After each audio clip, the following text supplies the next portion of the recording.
Comment le stress affecte votre corps et votre esprit? Explications et conseils.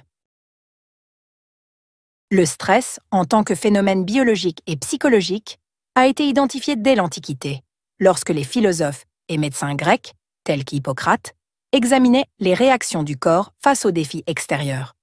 Cependant, la compréhension scientifique moderne du stress a pris forme au XXe siècle. Le terme « stress » a été popularisé dans les années 1930 par le physiologiste Hans Selye, souvent considéré comme le père de la recherche sur le stress.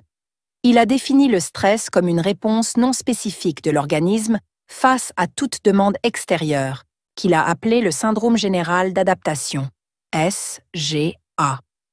Selye a distingué deux types de stress, l'eustress ou bon stress, qui peut motiver et stimuler, et le détresse, qui est nocif pour la santé. Dans les années 1950, le psychologue Richard Lazarus a affiné cette définition en introduisant le concept de l'évaluation cognitive, selon laquelle le stress dépend de la perception qu'a un individu d'une situation et de sa capacité à y faire face. Cette approche a permis de mieux comprendre pourquoi les gens réagissent différemment à des situations similaires. Ainsi, le stress est aujourd'hui défini comme une réponse naturelle de l'organisme face à une menace ou un défi, mais son intensité et ses effets varient en fonction de la perception subjective de l'individu et des ressources disponibles pour y répondre. Le stress, définition, cause, symptômes, diagnostic, traitement et prévention. Cause. Le stress peut avoir de multiples origines, tant externes qu'internes. Parmi les principales causes, on retrouve les événements de la vie, les changements importants tels que la perte d'un emploi, un divorce ou la perte d'un être cher. Les pressions professionnelles, le surmenage, les deadlines serrés ou les relations tendues au travail.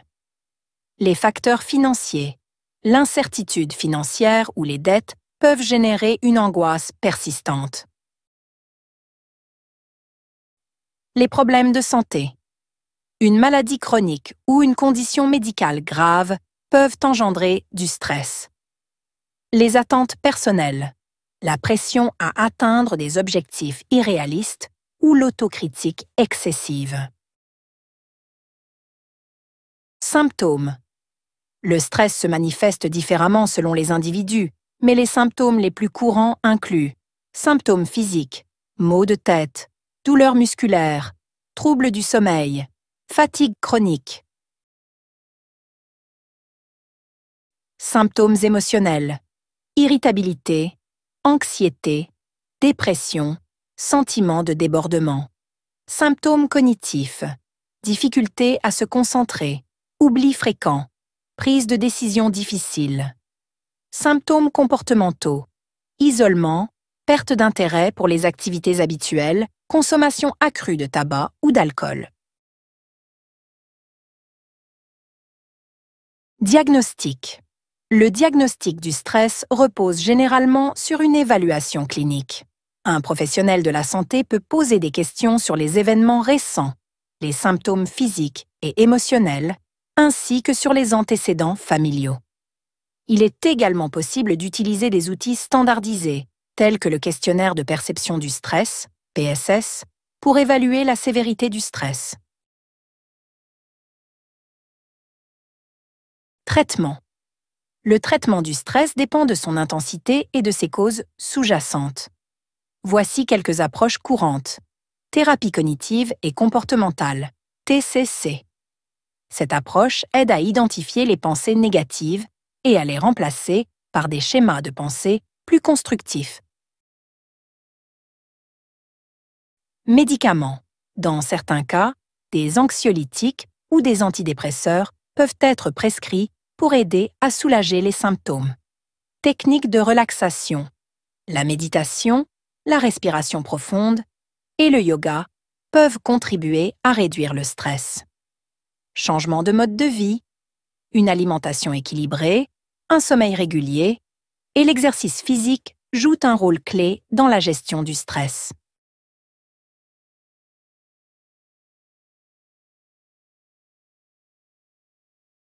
Prévention. Pour prévenir le stress, il est essentiel d'adopter des stratégies proactives. Gestion du temps, planifier ses journées et établir des priorités permet de mieux gérer les responsabilités.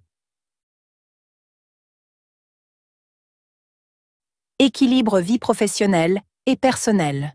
Maintenir une séparation entre le travail et les loisirs aide à éviter le surmenage. Soutien social. Entretenir des relations saines et demander de l'aide en cas de besoin peut alléger la charge mentale. Auto-soin. Prendre soin de soi en accordant du temps au repos et aux activités plaisantes est crucial pour rester résilient face au stress.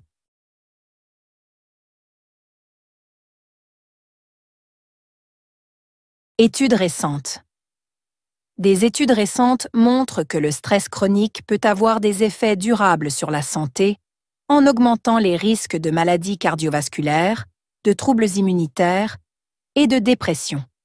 Une étude menée en 2023 par l'Université de Harvard a révélé que les individus soumis à des niveaux élevés de stress chronique avaient 30% de risque, en plus de développer des maladies cardiaques. En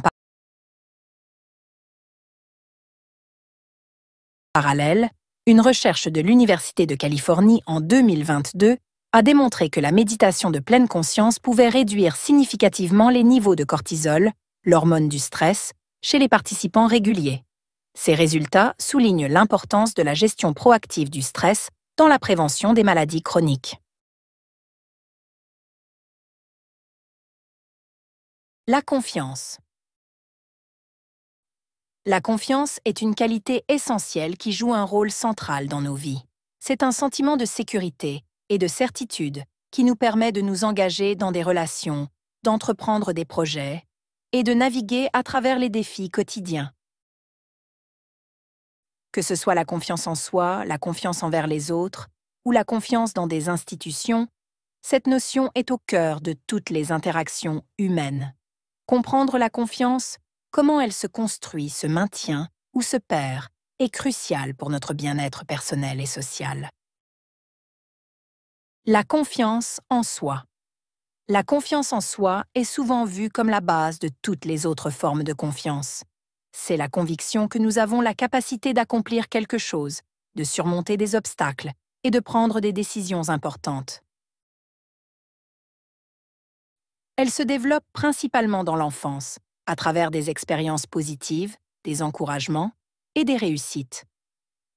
Les enfants qui reçoivent du soutien, des encouragements et de la reconnaissance développent une image positive d'eux-mêmes, ce qui les aide à affronter les défis de la vie. Exemple. Un enfant qui réussit à apprendre à faire du vélo sans les petites roues après plusieurs essais infructueux, mais avec les encouragements constants de ses parents, développe une confiance en lui-même et en ses capacités. Cette confiance l'encouragera à essayer de nouvelles choses, même lorsqu'elles sont difficiles. Cependant, la confiance en soi n'est pas fixe. Elle fluctue au cours de la vie en fonction des expériences, des échecs et des réussites. Par exemple, un adulte qui perd son emploi peut voir sa confiance en lui diminuer. Cependant, en acquérant de nouvelles compétences ou en recevant un soutien de ses pairs, il peut regagner cette confiance. Ainsi, il est important de nourrir cette confiance intérieure, de la renforcer par des actions concrètes, comme la prise de risques mesurés ou l'accomplissement de petites tâches, et de la maintenir en équilibrant les critiques constructives et les encouragements. La confiance envers les autres. La confiance envers les autres est fondamentale dans toutes les relations, qu'elles soient personnelles, professionnelles ou sociales. Elle se construit sur la base de la fiabilité, de la sincérité et de l'intégrité. Quand nous faisons confiance à quelqu'un, nous croyons en sa capacité à être honnête, à respecter ses engagements et à agir dans notre meilleur intérêt. Cette confiance est souvent le fruit d'une longue histoire de comportements cohérents et prévisibles. Exemple.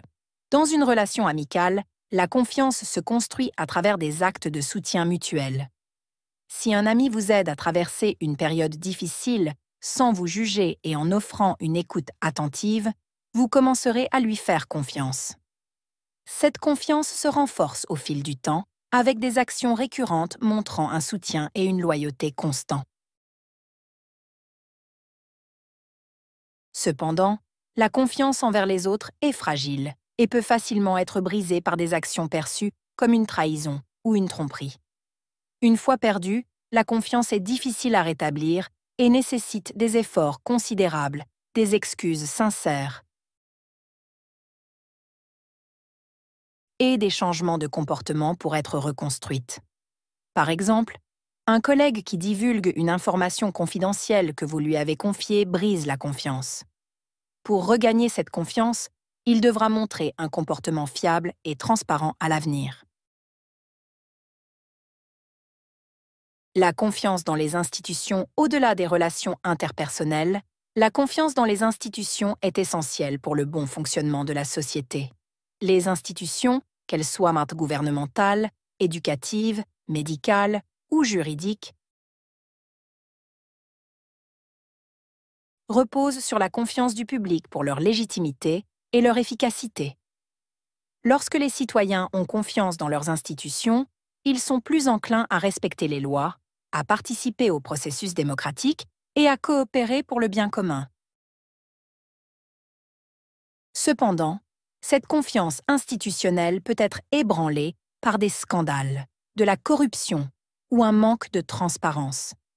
Les gouvernements, par exemple, peuvent perdre la confiance des citoyens s'ils sont perçus comme inefficaces ou injustes.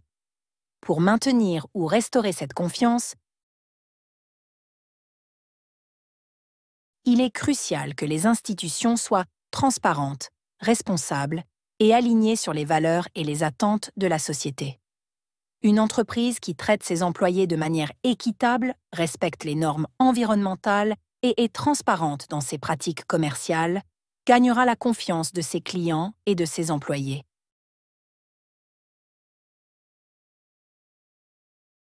Les défis de la confiance.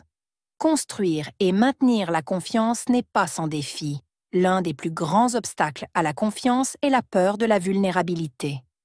Faire confiance signifie souvent s'ouvrir et se rendre vulnérable aux actions des autres.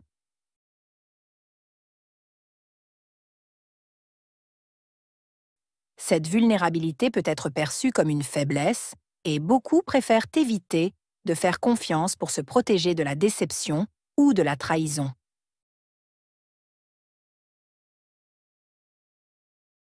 Exemple. Dans une relation amoureuse, une personne qui a été trahie par un partenaire précédent peut avoir du mal à faire confiance à nouveau. Cette peur de la vulnérabilité peut empêcher la formation de nouvelles relations saines, car la personne pourrait ériger des barrières pour éviter d'être blessée à nouveau. De plus, la confiance est souvent mise à l'épreuve dans des situations de stress ou de conflit. Les crises, qu'elles soient de personnel ou globales, testent la solidité des relations et des institutions. Dans de tels moments, la capacité à maintenir la confiance ou à la rétablir rapidement après une rupture est cruciale pour surmonter les défis et aller de l'avant. La confiance comme compétence. Il est important de reconnaître que la confiance peut être considérée comme une compétence que l'on peut développer et renforcer.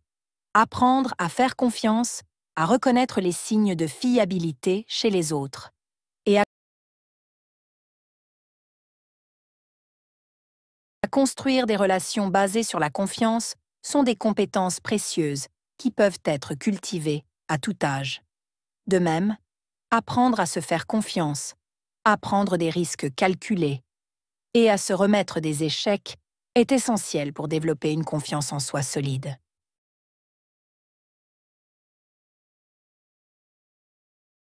Exemple.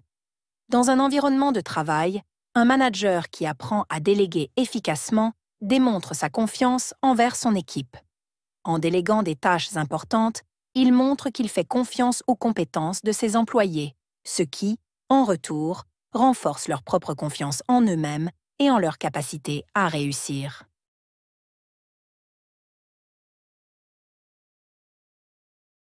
Des pratiques telles que la communication ouverte, l'honnêteté et la responsabilité personnelle peuvent aider à renforcer la confiance dans toutes les relations.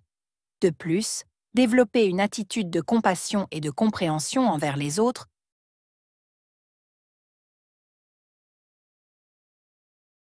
peut encourager une culture de confiance mutuelle et de respect.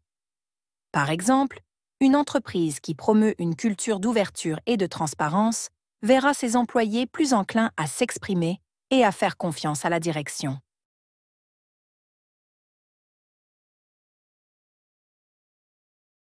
En somme, la confiance est une composante essentielle de la vie humaine. Elle nous permet de nous connecter aux autres, de nous engager dans des projets significatifs et de naviguer à travers les défis de la vie avec assurance.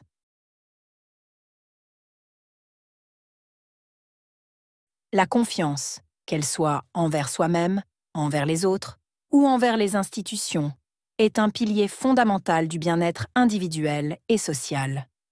Cultiver la confiance nécessite du temps, des efforts et une volonté de s'engager dans des relations honnêtes et ouvertes. En faisant cela, nous pouvons créer un monde où la confiance devient la norme plutôt que l'exception. Travailler à développer et maintenir la confiance est un investissement dans notre bonheur et notre succès futur, et cela commence par des actions et des intentions authentiques au quotidien. La frustration, une exploration profonde. Définition de la frustration. La frustration est une réponse émotionnelle puissante qui se manifeste lorsque les désirs, les besoins ou les attentes d'une personne ne sont pas satisfaits. Elle est souvent accompagnée de sentiments de déception, de colère ou d'irritation, et peut entraîner un état de tension interne. En tant qu'indicateur de décalage entre les aspirations d'un individu et la réalité perçue, la frustration révèle souvent le fossé entre ce que nous voulons atteindre et ce que nous parvenons réellement à accomplir. Perspective psychologique de la frustration. D'un point de vue psychologique, la frustration est profondément ancrée dans les processus internes de l'individu. Selon la théorie de la dissonance cognitive de Léon Festinger, la frustration émerge lorsque les croyances ou les comportements d'une personne entrent en contradiction avec ses attentes. Cette dissonance provoque une tension psychologique que l'individu cherche à réduire. La théorie de la frustration-agression, développée par John Dollard et ses collègues, propose que la frustration non résolue peut se transformer en agression. Que ce soit contre la source directe de la frustration ou contre des cibles secondaires. Cette théorie souligne l'impact potentiel de la frustration sur les comportements agressifs et destructeurs. Perspective sociologique de la frustration. Sur le plan sociologique, la frustration est souvent étudiée en relation avec les dynamiques de groupe et les inégalités sociales.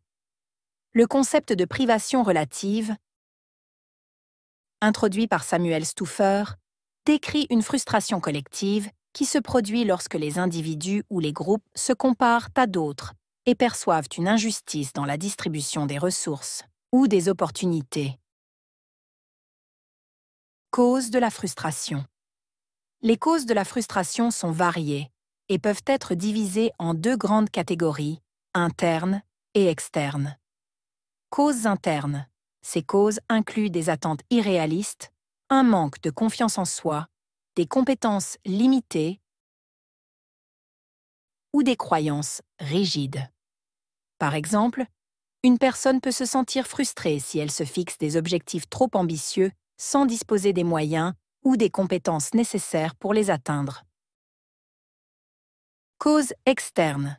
Elles comprennent des obstacles environnementaux tels que des limitations sociales, économiques ou culturelles, des discriminations, des injustices perçues ou des événements imprévus comme des catastrophes naturelles ou des crises économiques. Les personnes confrontées à des situations où elles sentent qu'elles n'ont pas de contrôle peuvent ressentir une frustration intense.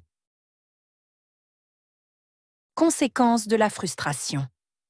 Les conséquences de la frustration peuvent être multiples et souvent négatives.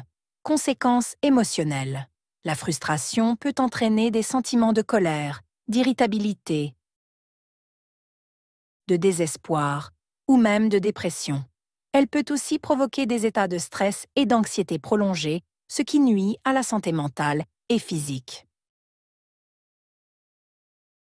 Conséquences comportementales. Les individus frustrés peuvent adopter des comportements impulsifs ou agressifs, dirigés soit vers eux-mêmes, autodépréciation, autosabotage, soit vers les autres, agression verbale ou physique. Dans certains cas, la frustration peut également mener à des comportements d'évitement ou de retrait, comme l'abandon d'objectifs ou le désengagement social. Conséquences sociales. Sur le plan collectif, la frustration peut alimenter des tensions sociales, des conflits ou des mouvements de protestation. Elle peut également nuire à la cohésion sociale, engendrer des sentiments d'injustice ou de rancune, et entraîner des divisions au sein de groupes ou de communautés. Traitement de la frustration. Le traitement de la frustration est essentiel pour prévenir ses conséquences négatives et améliorer le bien-être individuel et collectif. Plusieurs approches peuvent être envisagées. Reconnaissance et expression des émotions. Il est important de reconnaître la frustration et de l'exprimer de manière constructive. Parler de ses sentiments avec des amis, des proches ou un professionnel peut aider à réduire la tension émotionnelle. Développement de compétences d'adaptation. Apprendre des techniques de gestion du stress, telles que la relaxation, la méditation ou la respiration profonde, peut aider à gérer la frustration de manière plus efficace. Le développement de compétences en résolution de problèmes et en gestion des conflits peut également être bénéfique. Changement de perspective. Adopter une approche plus flexible et réaliste face aux attentes et aux objectifs peut aider à réduire la frustration. Par exemple, accepter que certaines choses échappent à notre contrôle et se concentrer sur ce qui peut être changé peut permettre de réduire le sentiment de frustration.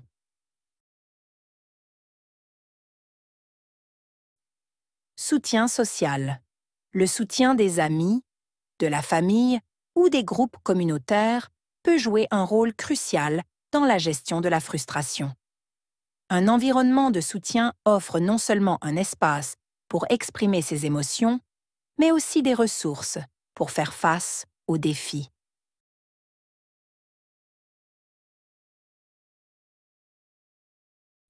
Conclusion. La frustration est une réponse émotionnelle complexe face à l'adversité et aux obstacles rencontrés dans la vie. Si elle n'est pas gérée correctement, elle peut conduire à des réactions négatives et à des comportements destructeurs. Toutefois, en comprenant ses causes et en développant des stratégies pour la traiter, il est possible de transformer cette émotion potentiellement nuisible en une opportunité de croissance personnelle et de développement collectif. En reconnaissant et en traitant efficacement la frustration, les individus et les sociétés peuvent non seulement surmonter les défis, mais aussi en sortir renforcés.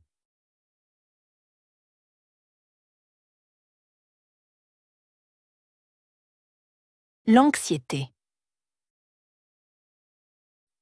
L'anxiété est une réponse émotionnelle complexe qui se manifeste lorsqu'une personne anticipe une menace ou un danger potentiel. C'est une expérience commune que l'on peut retrouver dans divers aspects de la vie, qu'il s'agisse de situations professionnelles stressantes, de préoccupations personnelles ou de défis sociaux. Au cœur de cette émotion se trouve souvent l'inquiétude et l'appréhension, découlant de l'incertitude face à l'avenir ou de la peur de l'inconnu. L'anxiété peut être déclenchée par de nombreux facteurs, tels que les attentes élevées, les changements soudains ou les situations perçues comme incontrôlables. Lorsqu'une personne se sent dépassée par des situations imprévisibles ou difficiles, il est naturel qu'un sentiment d'inquiétude surgisse. Cette émotion peut apparaître lorsque l'on se sent vulnérable face à des événements futurs, provoquant ainsi une réaction émotionnelle intense. Les différents types d'anxiété. Il existe plusieurs formes d'anxiété, chacune ayant ses propres caractéristiques. Le trouble d'anxiété généralisée, TAG, est l'un des plus courants, où une personne éprouve une inquiétude excessive et persistante pour divers aspects de la vie quotidienne, même lorsqu'il n'y a pas de raison évidente de s'inquiéter. Le trouble panique, en revanche, se caractérise par des attaques de panique soudaines et intenses, qui peuvent provoquer des symptômes physiques tels que des palpitations, des sueurs et des sensations d'étouffement. D'autres types d'anxiété incluent les phobies spécifiques, où une peur intense est déclenchée par un objet ou une situation particulière, et le trouble obsessionnel-compulsif, TOC, où des pensées intrusives répétitives provoquent une anxiété significative. Souvent accompagnés de comportements compulsifs destinés à réduire cette anxiété. Le trouble de stress post-traumatique, TSPT, est une forme d'anxiété qui se développe après un événement traumatisant et se manifeste par des flashbacks, des cauchemars et une hypervigilance. Les causes de l'anxiété. Les causes de l'anxiété sont multiples et souvent interconnectées. Elles peuvent inclure des facteurs génétiques, des antécédents familiaux, des événements traumatisants ou encore un déséquilibre chimique dans le cerveau. Les expériences de vie jouent également un rôle crucial. Un environnement stressant pendant l'enfance, des relations conflictuelles ou des événements de vie négatifs peuvent tous contribuer au développement de troubles anxieux.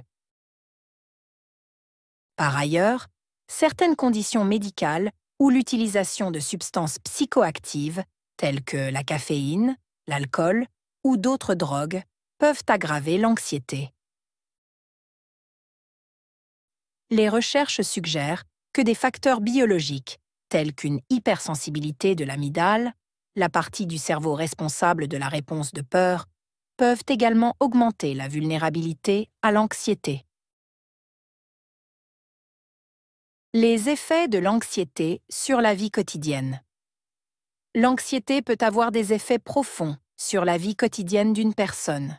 Sur le plan physique, elle peut entraîner des troubles du sommeil, des maux de tête, des troubles gastro-intestinaux, ainsi qu'une fatigue chronique. Sur le plan émotionnel, elle peut mener à une diminution de la confiance en soi, une irritabilité accrue et une difficulté à se concentrer. Dans les cas sévères, l'anxiété peut même conduire à une dépression. Socialement, l'anxiété peut restreindre les interactions avec les autres, entraînant un isolement et une réduction de la qualité de vie. Professionnellement, elle peut affecter les performances au travail, avec des difficultés à respecter les délais ou à prendre des décisions, et même entraîner des absences fréquentes. Stratégie pour gérer l'anxiété. Heureusement, il existe de nombreuses stratégies pour gérer et réduire l'anxiété. L'une des approches les plus courantes est la thérapie cognitive comportementale, TCC, qui aide les individus à identifier et à modifier les pensées négatives qui contribuent à l'anxiété. La pleine conscience et la méditation sont également efficaces pour aider à se concentrer sur le moment présent et à réduire le stress. L'exercice physique régulier est un autre moyen efficace de réduire l'anxiété car il favorise la libération d'endorphines, les hormones du bonheur, qui améliorent l'humeur. De plus, adopter une alimentation équilibrée, limiter la consommation de caféine et d'alcool et s'assurer de bien dormir peut contribuer à stabiliser l'humeur et à réduire l'anxiété. Dans certains cas, des médicaments peuvent être prescrits pour aider à gérer les symptômes de l'anxiété. Les anxiolytiques, les antidépresseurs et d'autres médicaments peuvent être utiles. Mais ils doivent être pris sous la supervision d'un professionnel de la santé en raison des risques potentiels de dépendance et d'effets secondaires. Conclusion. L'anxiété est une réponse émotionnelle complexe mais naturelle à des situations perçues comme menaçantes ou stressantes. Bien qu'elle puisse être accablante et affecter de nombreux aspects de la vie, il est essentiel de reconnaître que des solutions existent pour la gérer efficacement. En comprenant mieux les causes, les types et les stratégies de gestion de l'anxiété, chacun peut apprendre à vivre de manière plus équilibrée et sereine, même face aux défis quotidiens. Adopter une approche proactive pour gérer l'anxiété peut non seulement améliorer la qualité de vie, mais aussi renforcer la résilience face aux difficultés.